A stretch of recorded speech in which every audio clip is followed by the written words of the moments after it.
Praan falls under the category of hard tech or deep tech. Silly question. What is hard tech? So hard tech means you're going anything from, extreme fundamental engineering, mathematics, physics, software, and building products or services around it. So it's not like I'm using a bunch of off-the-shelf controllers and building a robot. A vision system for the robot is hard tech, right? But they're building algorithms from scratch. Now, again, if you're taking off-the-shelf algorithms, like a good example is like a ChatGPT wrapper for that's not a hard tech company, Yeah. right? Yeah. I still think it's a software company. It's not even an AI company, right? But like for us, it's like we are doing R&D at the molecular level, which is separating particles, gases. We're building core technology and physics around it. We're building vision systems and machine learning algorithms which can solve air pollution in large spaces.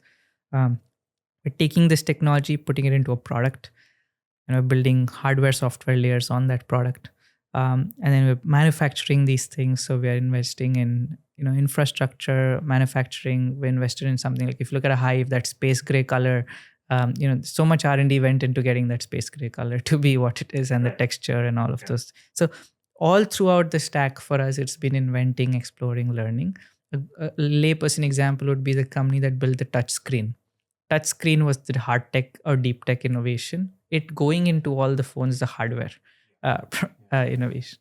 How big is the hard tech industry in India? What's the state of hard tech?